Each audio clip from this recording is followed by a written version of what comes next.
1469년 조선의 13살 어린 소년이 왕좌에 앉았습니다.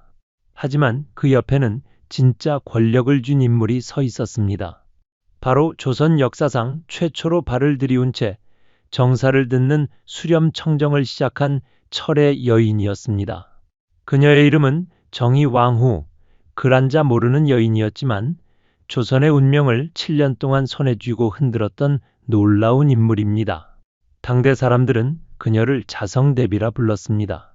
자애롭고 성스러운 어머니라는 뜻이었지만 실제로는 강철 같은 의지로 무장한 정치인이었습니다. 한문 한 글자 읽을 줄 모르면서도 명석한 정치적 감각으로 조선의 기틀을 다진 여인, 남편 세조의 정치적 동반자에서 시작해 손자 성종의 섭정자까지 그 누구도 감히 범접할 수 없었던 절대 권력의 정점에 서 있던 조선 최고의 여걸이었습니다. 그런데 과연 이 여인은 어떻게 글도 모르는 시골 처녀에서 조선을 움직이는 실질적 최고 통치자가 될 수 있었을까요? 그리고 그녀가 내린 결정들은 조선이라는 나라에 어떤 영향을 남겼을까요? 오늘 우리는 조선 왕조 500년 역사상 가장 강력한 여성 권력자 정의왕후의 파란만장한 삶을 들여다보겠습니다. 1418년 늦가을 충청도 홍주목에서 한 여자아이가 태어났습니다. 파평 윤씨 집안의 막내딸이었는데 아버지는 윤번이라는 사람이었습니다. 이 집안은 고려 말부터 이어진 명문가였지만 정의왕후가 어릴 때에는 그리 넉넉하지 못한 형편이었습니다. 아버지 윤번은 벼슬도 높지 않았고 부정축제 혐의로 징계를 받는 등 가세가 많이 기울어 있었던 상황이었죠. 그런데 이 집안의 운명을 바꾼 것은 뜻밖의 기회였습니다. 어느 날 궁중의 상궁들이 윤번의 맏딸을 보러 왔다가 우연히 막내딸을 보게 되었습니다. 그런데 언니보다 동생이 더 낫다는 판단을 내렸다고 합니다. 바로 이 막내딸이 훗날의 정의왕후였습니다. 1428년 그녀가 10살 되던 해에 세종의 둘째 아들인 진양대군, 훗날 세조가 되는 수양대군과 혼인하게 됩니다. 하지만 이 결혼은 단순한 정략결혼 이상의 의미를 가지고 있었습니다. 어린 정의왕후는 남편 수양대군에게서 범상치 않은 야심을 감지했습니다. 그는 단순히 왕자로 만족하는 사람이 아니었습니다. 더 큰 것을 꿈꾸고 있었고 그 꿈을 아내와 공유했습니다. 정의왕후는 남편의 꿈을 이해했을 뿐만 아니라 적극적으로 지지했습니다. 그녀에게도 권력에 대한 갈망이 있었던 것입니다. 1450년 문종이 즉위했지만 불과 2년 만에 세상을 떠났습니다. 12살 어린 단종이 왕위에 올랐고 김종서와 황보인 등 중신들이 어린 임금을 보필한다는 명목으로 실권을 장악했습니다. 이때 수양대군은 기회를 엿보고 있었습니다. 하지만 거사를 결행하기에는 너무나 위험했습니다. 실패하면 역적으로 몰려 멸문지화를 당할 수도 있었기 때문입니다. 1453년 계유정난 당일 새벽 수양대군의 집안은 긴장감으로 가득 차 있었습니다. 그런데 거사 직전 계획이 누설되었다는 소문이 돌았습니다. 수양대군은 망설이기 시작했습니다. 측근들조차 만류했습니다. 이미 김종서 측에서 알고 있다면 거사는 실패로 끝날 가능성이 높았기 때문입니다. 바로 그 순간 정의왕후가 나섰습니다. 야사에 따르면 정의왕후는 직접 갑옷을 가져와 망설이는 남편에게 입혔다고 합니다. 그리고 이렇게 말했습니다. 지금 물러서면 우리는 평생 남의 눈치를 보며 살아야 합니다. 하지만 지금 나아가면 우리가 이 나라의 주인이 될 수 있습니다. 정의왕후의 용기 있는 격려가 수양대군의 마지막 망설임을 떨쳐내게 한 것입니다. 남편이 중문에 이르자 그녀가 손수 갑옷을 들어 입혀 용병을 결행하게 했다는 것입니다. 계유정난은 성공했습니다. 김종서와 황보인은 제거되었고 수양대군은 조카 단종을 폐위하고 왕위에 올랐습니다. 바로 세조입니다. 정의왕후는 하룻밤 사이에 부부인에서 왕비가 되었습니다. 하지만 이것은 시작에 불과했습니다. 진짜 시험은 지금부터였습니다. 세조가 왕위에 오르는 과정은 피비린내 나는 것이었습니다. 단종을 지키려던 사육신들이 처형되었고 수많은 사람들이 목숨을 잃었습니다. 정의왕후는 이 모든 과정을 지켜봤습니다. 그녀의 마음이 편했을 리는 없었습니다.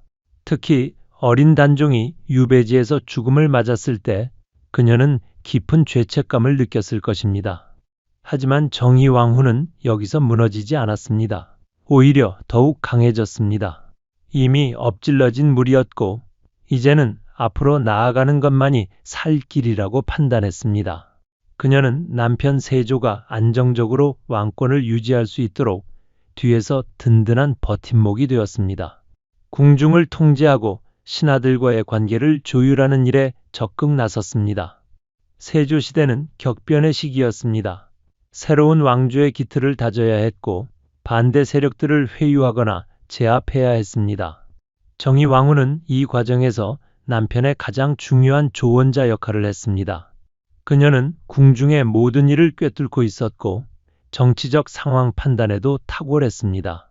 비록 글을 몰랐지만 사람을 보는 눈은 예리했고 정세를 읽는 능력은 웬만한 정치인들보다 뛰어났습니다. 하지만 정의왕후의 진짜 시험은 1468년 세조가 승하하면서 시작되었습니다. 그때까지만 해도 그녀는 남편의 그림자 같은 존재였습니다. 강력한 지원자이기는 했지만 전면에 나서지는 않았던 것입니다. 하지만 이제는 달랐습니다. 세조의 뒤를 이은 예종은 둘째 아들이었고 정의왕후는 왕대비가 되었습니다. 예종은 착실하고 성실한 왕자였지만 아버지만큼 카리스마 있는 인물은 아니었습니다. 게다가 즉위한 지 얼마 되지 않아 건강에 이상이 생기기 시작했습니다. 정의왕후는 불안했습니다. 아직 왕권이 완전히 안정되지 않은 상황에서 또 다른 변동이 생길 수 있었기 때문입니다. 그런데 정말로 최악의 상황이 벌어졌습니다. 1469년 예종이 즉위한 지 불과 14개월 만에 갑자기 세상을 떠난 것입니다. 조정은 순식간에 혼란에 빠졌습니다. 예종에게는 어린 아들이 있었습니다. 제한대군이었는데 나이가 겨우 3살이었습니다. 법적으로는 이 아이가 왕위를 이어받아야 했습니다. 하지만 3살 어린아이가 왕이 된다면 또 다른 혼란이 올 것이 뻔했습니다. 김종서와 황보인이 어린 단종을 내세워 권력을 장악했던 것처럼 또 다른 세력들이 어린 왕을 이용해 실권을 잡을 가능성이 높았습니다. 바로 그 순간 정의왕후가 전격적인 결단을 내렸습니다. 예종이 승하한 바로 그날 그녀는 한명회와 은밀한 회동을 가졌습니다. 한명회는 세조시대부터 막강한 권력을 휘둘러온 권신이었고 동시에 정의왕후의 정치적 파트너이기도 했습니다. 두 사람은 신속하게 합의에 도달했습니다. 정의왕후의 선택은 파격적이었습니다. 예종의 아들 제한대군 대신 세조의 맏아들이었던 덕종의 둘째 아들을 왕위에 올리기로 한 것입니다. 바로 13살의 자을산군, 훗날의 성종이었습니다. 그런데 더욱 놀라운 것은 덕종에게는 장남인 월산대군도 있었다는 점입니다. 서열로 보면 월산대군이 먼저였지만 정의왕후는 둘째인 자을산군을 선택했습니다. 왜였을까요? 여기에는 정의왕후의 치밀한 정치적 계산이 숨어 있었습니다. 자을산군은 한명회의 딸과 결혼한 상태였습니다. 즉 한명회가 장인이 되는 것이었습니다. 정의왕후는 한명회의 지지 없이는 안정적인 정권 운영이 어렵다고 판단했고 따라서 한명회와 사돈관계에 있는 자을산군을 선택한 것입니다. 하지만 이 결정에는 더 깊은 이유가 있었습니다. 정의왕후는 자을산군이 월산대군보다 더 총명하고 왕으로서의 자질이 뛰어나다고 판단했던 것입니다. 비록 13살 어린아이였지만 이미 범상치 않은 면모를 보이고 있었습니다. 정의왕후는 사람을 보는 눈이 있었고 자을산군에게서 미래의 성군이 될 가능성을 봤던 것입니다. 예종 승하 당일 밤 비밀리에 진행된 회의에서 자을산군의 즉위가 결정되었습니다. 정의왕후는 왕실의 최고 어른으로서 이 결정을 한명회를 비롯한 중신들도 그녀의 결정에 동의했습니다. 그들 역시 3살 어린아이보다는 13살 소년이 낫다고 판단했기 때문입니다. 다음 날 아침 조선 조정에는 놀라운 소식이 전해졌습니다.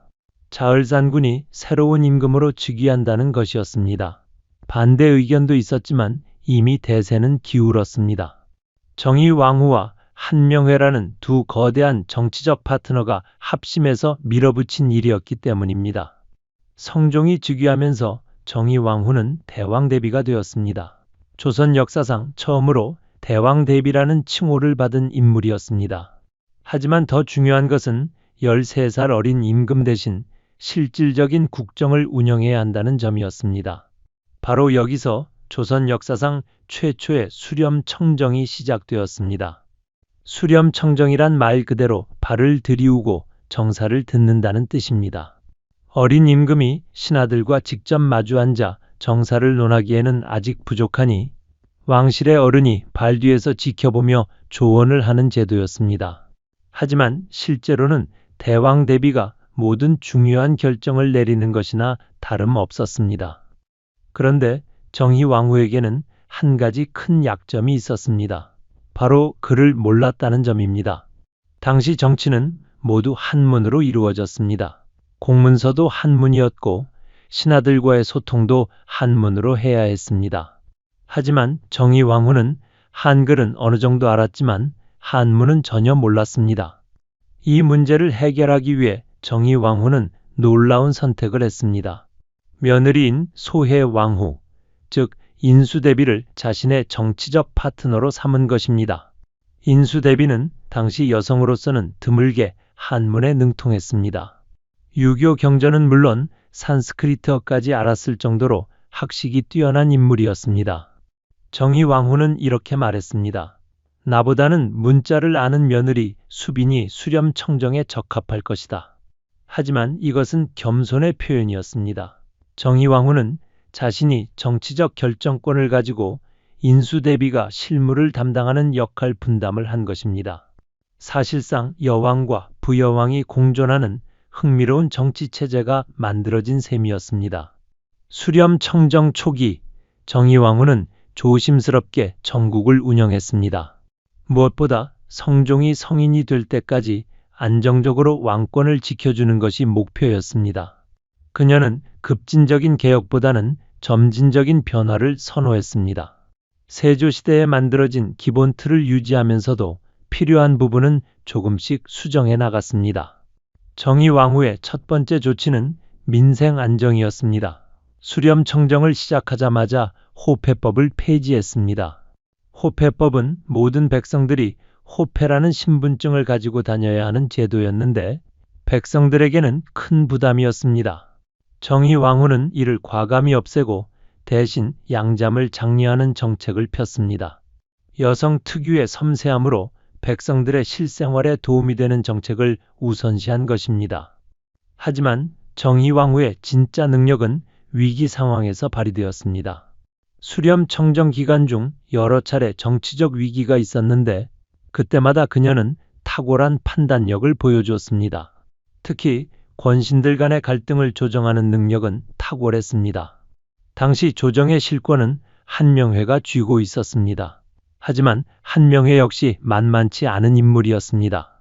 자신이 성종의 장인이라는 점을 내세워 때로는 대왕 대비인 정의왕후에게도 당당하게 맞서기도 했습니다.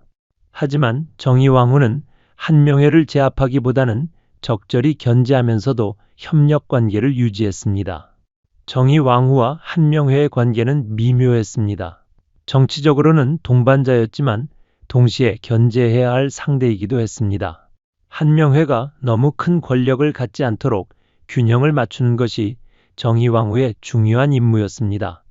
그녀는 이를 위해 다른 신하들도 적절히 기용했고 한명회 일색이 되지 않도록 조정했습니다. 수렴청정 3년째인 1472년 정의왕후는 중대한 결정을 내렸습니다. 며느리 인수대비의 위차를 왕대비인 안순왕 후보다 위에 두기로 한 것입니다. 이는 파격적인 조치였습니다. 안순왕 후는 예종의 정비였으므로 법적으로는 인수대비보다 서열이 높았기 때문입니다. 하지만 정의왕후의 판단은 현실적이었습니다. 인수대비는 현 임금인 성종의 어머니였고 수렴청정의 실질적 파트너였습니다. 따라서 그녀의 지위를 높여주는 것이 정국 운영에 도움이 된다고 본 것입니다. 이 결정을 통해 정의왕후는 자신의 정치적 감각이 얼마나 뛰어난지를 보여줬습니다. 수렴청정 기간 중 정의왕후가 보여준 리더십의 특징은 여러 가지였습니다. 먼저 과단성 있는 결정력이었습니다. 중요한 순간마다 망설이지 않고 확실한 결정을 내렸습니다. 자신과 다른 의견을 가진 사람들도 배척하지 않고 적절히 활용했습니다. 셋째는 균형 감각이었습니다. 어느 한쪽에 치우치지 않고 여러 세력 간의 균형을 유지했습니다. 특히 정의왕후는 자신의 친정 가문인 파평 윤씨를 특별히 편들지 않았습니다. 이는 매우 놀라운 일이었습니다. 당시 대부분의 권력자들은 자신의 친정이나 외척을 우대하는 것이 당연했기 때문입니다. 하지만 정의왕후는 공과 사를 명확히 구분했습니다. 개인적 감정보다는 국가의 이익을 우선시했던 것입니다. 하지만 수렴청정 기간이 길어지면서 부작용도 나타나기 시작했습니다. 가장 큰 문제는 공신들의 권력이 지나치게 커졌다는 점이었습니다. 특히 한명회의 권세는 하늘을 찌를 정도였습니다. 그는 두 딸을 각각 예종과 성종의 왕비로 들여보냈고 자신은 영의정까지 올랐습니다. 압구정이라는 정자를 지어 호화로운 생활을 하기도 했습니다. 정의왕후도 이런 상황을 우려했지만 쉽게 통제할 수는 없었습니다. 한명회 없이는 전국 운영이 어려웠기 때문입니다. 하지만 그녀는 나름대로 견제 장치를 마련했습니다. 다른 신하들을 적절히 기용해서 한명회 일색이 되지 않도록 했고 때로는 직접 나서서 한명회의 독단을 막기도 했습니다. 1474년 한명회의 딸이자 성종의 첫 번째 왕비였던 공해왕후가 후사 없이 세상을 떠났습니다. 이는 정치 지형에 큰 변화를 가져왔습니다. 한명회의 권력 기반이 약해졌고 상대적으로 정의왕후의 영향력이 커졌습니다. 하지만 동시에 새로운 문제가 생겼습니다. 성종의 새로운 왕비를 선택해야 했기 때문입니다. 정의왕후는 신중하게 접근했습니다. 이번에는 한명회 같은 권신의 딸보다는 좀 더 온건한 가문의 인물을 선택하고 싶었습니다. 하지만 정치적 고려도 무시할 수 없었습니다. 결국 패비 윤씨가 선택되었는데 이는 나중에 큰 파란을 일으키게 됩니다. 1475년 수렴청정 6년째에 접어들면서 정의왕후는 중대한 고민에 빠졌습니다. 성종이 이미 20살이 되었기 때문입니다. 더 이상 어린아이가 아니었고 충분히 친정을 할 수 있는 나이가 되었습니다. 신하들 중에서도 수렴청정을 거두고 성종의 친정을 시작해야 한다는 의견이 나오기 시작했습니다. 처음에 정의왕후는 망설였습니다. 아직 성종이 완전히 준비가 되지 않았다고 생각했기 때문입니다. 하지만 더 중요한 이유가 있었습니다. 권력을 내려놓는다는 것이 쉽지 않았던 것입니다. 7년 동안 조선의 실질적 최고 권력자로 지내온 그녀에게 평범한 대왕 대비로 돌아간다는 것은 큰 변화였습니다. 하지만 정의왕후는 결국 올바른 선택을 했습니다. 1476년 1월 그녀는 원상 정창손에게 언문 편지를 보냈습니다. 수렴청정을 거두겠다는 내용이었습니다. 편지에는 이런 내용이 담겨 있었습니다. 내가 본래 지식이 없는데도 대신들이 굳이 청하고 주상께서 나이가 어렸기 때문에 마지못해 청정을 했던 것이다. 이제 주상께서 나이가 장성하고 학문도 성취되어 모든 정무를 판결하는데 적당함을 얻게 되었다. 더구나 밖에는 정승과 육조, 대간이 있으니 내가 일찍이 사양하려 했으나 뜻밖의 중궁이 사망하여 궁중의 일을 처리하지 못한 것이 있었으므로 시일을 미루어 지금에 이른 것이다. 이 편지에서 우리는 정의왕후의 진솔한 마음을 엿볼 수 있습니다. 그녀는 자신이 원래 수렴청정을 하려던 것이 아니라 불가피한 상황 때문에 맡게 되었다고 말했습니다. 하지만 이제 성종이 충분히 성장했으니 물러나겠다는 것이었습니다. 신하들과 성종은 정의왕후의 결정을 만류했습니다. 특히 한명회는 강력하게 반대했습니다. 대비마마께서 물러나시면 우리가 불안해서 술 한 잔도 못 마신다고 했을 정도입니다. 하지만 정의왕후의 결심은 확고했습니다. 그녀는 자신이 언제까지나 권력을 쥐고 있어서는 안 된다고 생각했습니다. 성종도 처음에는 당황했습니다. 할머니의 수렴청정에 익숙해져 있었기 때문입니다. 하지만 한명회의 만류를 듣고 오히려 화를 냈습니다. 그럼 날 못 믿는다는 거냐? 라고 반문했을 정도였습니다.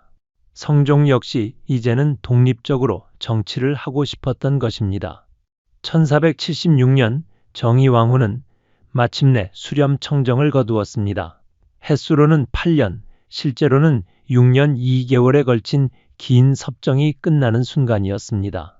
조선 역사상 최초의 수렴청정이 막을 내린 것입니다. 이로써 정의왕후는 조선사에 길이 남을 업적을 남겼습니다. 수렴청정을 거둔 후 정의왕후는 정치에서 손을 뗐습니다. 그녀는 약속을 지켰습니다. 성종의 친정을 방해하지 않았고 뒤에서 간섭하지도 않았습니다. 대신 불교에 더욱 심취했습니다. 원래부터 불교 신자였던 그녀는 말년에 더욱 깊이 있게 불교를 공부했습니다. 하지만 완전히 정치에서 손을 뗀 것은 아니었습니다. 1480년 폐비 윤씨 사건이 터졌을 때 정의왕후는 다시 전면에 나섰습니다.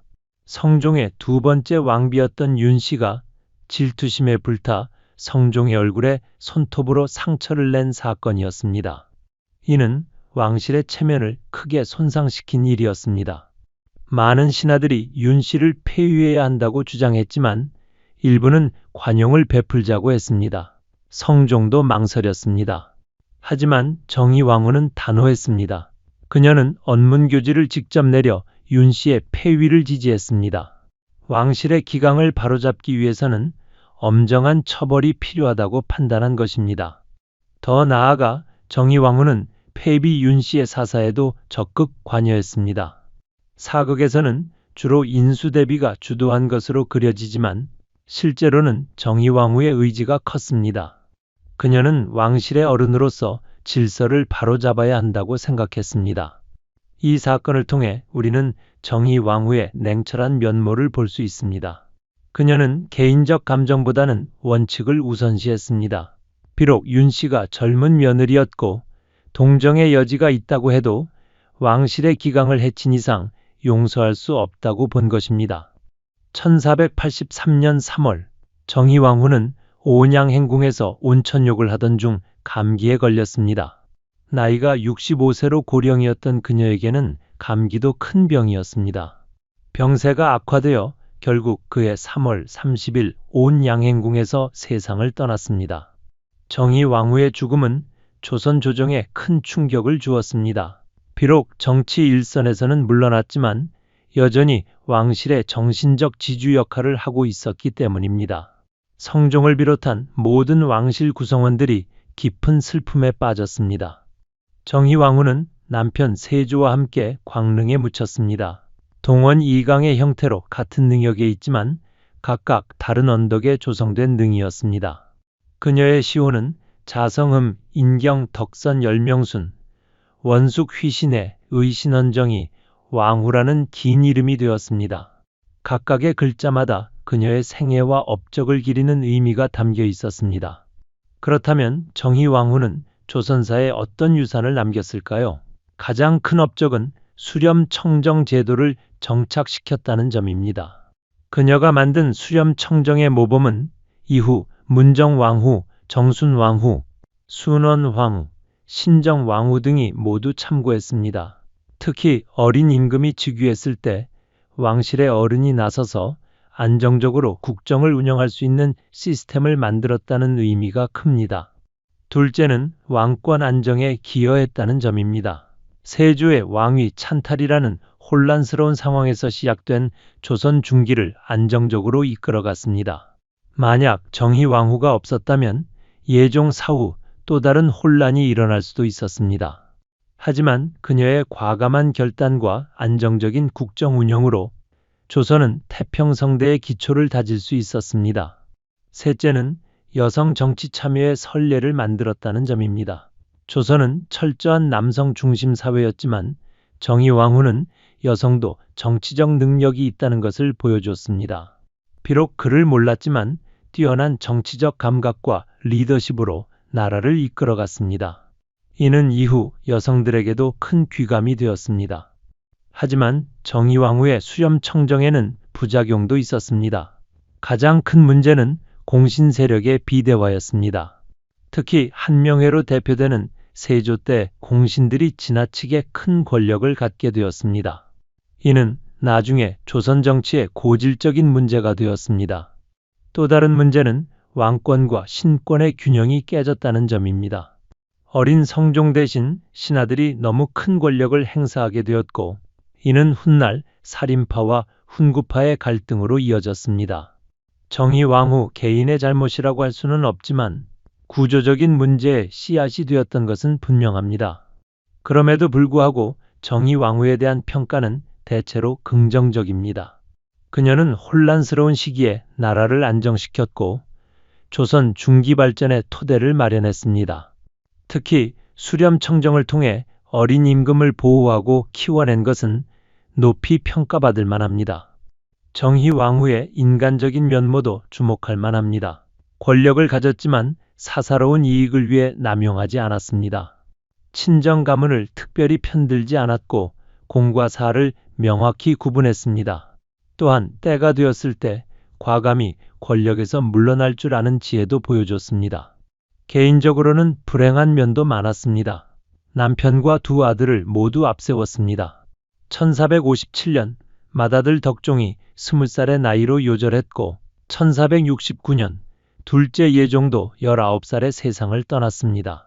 어머니로서는 견디기 어려운 고통이었을 것입니다. 하지만 그녀는 개인적 슬픔을 이겨내고 국가적 책임을 다했습니다. 정의왕후가 보여준 리더십의 특징들을 정리해보면 다음과 같습니다. 첫째, 위기 상황에서의 과단성입니다.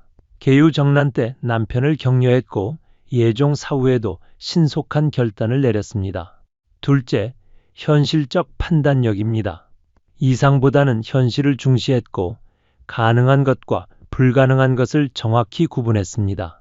셋째, 균형 감각입니다. 어느 한쪽으로 치우치지 않고 여러 세력 간의 균형을 유지했습니다. 넷째, 인재 활용 능력입니다. 자신의 약점을 인정하고 능력 있는 사람들을 적재적소에 배치했습니다. 다섯째, 원칙을 지키는 자세입니다. 개인적 감정보다는 원칙을 우선시했고 공과 사를 명확히 했습니다. 이런 특징들은 현재의 리더들에게도 시사하는 바가 큽니다. 특히 위기 상황에서 어떻게 대처해야 하는지, 권력을 어떻게 사용해야 하는지에 대한 교훈을 줍니다. 정의왕후가 만든 수렴청정 제도는 조선 말기까지 이어졌습니다. 문정왕후는 명종을 위해 9년간, 정순왕후는 순조를 위해 3년간, 순원왕후는 헌종과 철종을 위해 총 11년간, 신정왕후는 철종과 고종을 위해 총 12년간 수렴청정을 했습니다. 모두 정의왕후가 만든 선례를 따른 것이었습니다. 하지만 후대의 수렴청정들은 정의왕후만한 성과를 거두지 못했습니다. 특히 19세기 이후에는 수렴청정이 세도 정치의 도구로 변질되기도 했습니다. 이는 정의왕후의 원래 취지와는 거리가 먼 것이었습니다. 현재 정의왕후의 무덤인 광릉은 유네스코 세계문화유산으로 지정되어 있습니다. 조선 왕릉의 전형을 보여주는 대표적인 사례로 인정받은 것입니다. 남편 세조와 함께 묻혀있는 이곳에는 해마다 많은 사람들이 찾아와 조선 최초의 여성 섭정자를 기리고 있습니다. 정의왕후의 삶을 돌아보면 한 여인의 파란만장한 인생사가 담겨 있습니다. 시골 처녀에서 시작해 왕비가 되고 마침내 나라를 이끄는 최고 권력자까지 올라선 그녀의 이야기는 그 자체로 드라마틱합니다. 하지만 더 중요한 것은 그 과정에서 그녀가 보여준 인간적 성숙함과 정치적 지혜입니다. 그란자 모르던 여인이 어떻게 뛰어난 정치가가 될 수 있었을까요? 그 답은 그녀의 타고난 지혜와 끊임없는 노력에 있습니다. 정의왕후는 자신의 부족함을 인정하고 부단히 배우려 했습니다. 또한 남의 말을 잘 들을 줄 알았고 현명한 조언자들을 곁에 두었습니다. 무엇보다 그녀는 권력을 개인의 영달을 위한 수단이 아니라 국가와 백성을 위한 도구로 생각했습니다. 이런 마음가짐이 있었기 때문에 7년이라는 긴 기간 동안 수렴 청정을 하면서도 큰 실정 없이 나라를 이끌 수 있었던 것입니다. 정의왕후의 이야기는 우리에게 여러 가지 교훈을 줍니다. 첫째, 학벌이나 출신보다 중요한 것은 의지와 노력이라는 점입니다.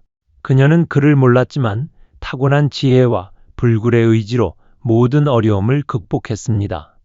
둘째, 진정한 리더는 혼자서 모든 것을 할 수 없다는 점입니다. 정의왕후는 자신의 한계를 인정하고 능력 있는 사람들과 협력했습니다. 특히 며느리 인수대비와의 파트너십은 성공적인 정치의 모범 사례가 되었습니다. 셋째, 권력은 언젠가는 내려놓을 줄 알아야 한다는 점입니다. 정의왕후는 적절한 때에 과감히 수렴 청정을 거두고 성종의 친정을 도왔습니다. 이런 지혜가 있었기 때문에 그녀의 수렴 청정은 성공작으로 평가받을 수 있었습니다. 넷째, 원칙을 지키는 것의 중요성입니다. 정의왕후는 개인적 감정보다는 국가적 원칙을 우선시했습니다. 폐비 윤씨 사건에서 보인 그녀의 엄정함은 왕실의 권위를 지키는 데 필요한 것이었습니다. 정의왕후는 조선 역사상 가장 성공적인 여성 정치가 중 한 명으로 기억되고 있습니다. 그녀의 업적은 단순히 수렴 청정을 했다는 것을 넘어서 조선 중기 정치 안정의 토대를 마련했다는 데 있습니다. 또한 후대 여성들에게 정치 참여의 가능성을 보여준 선구자적 역할을 했습니다. 오늘날 우리가 정의왕후의 삶에서 배울 수 있는 것들은 많습니다. 변화하는 시대에 적응하는 유연성, 위기 상황에서의 냉정한 판단력, 그리고 무엇보다 공공선을 추구하는 공직자의 자세 등은 현재에도 유효한 가치들입니다.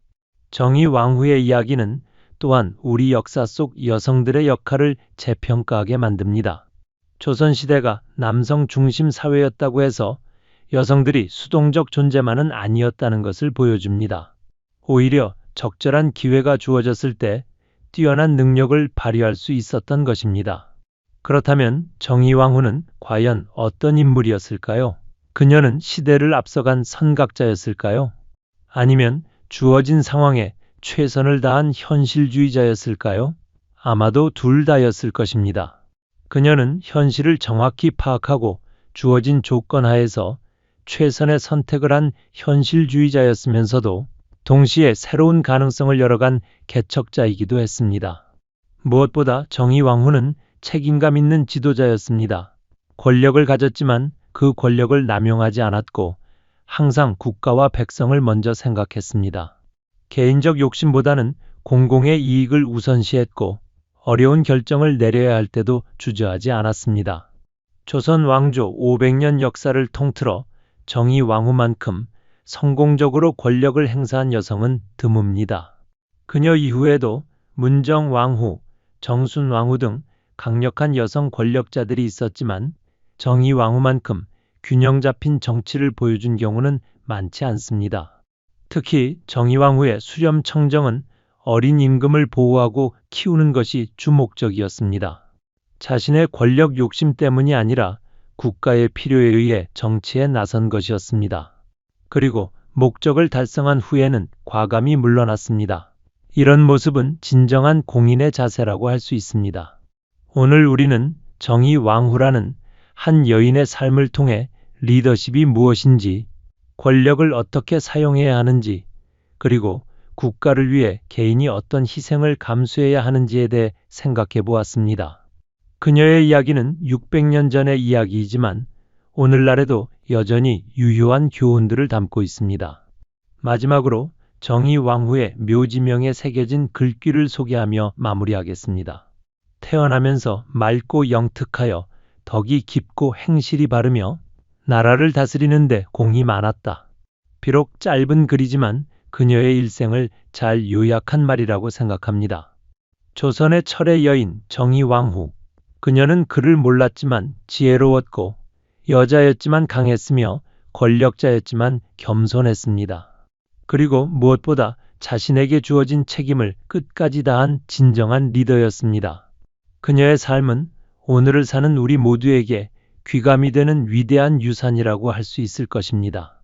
역사를 공부하는 이유 중 하나는 과거의 인물들로부터 지혜를 배우기 위해서입니다.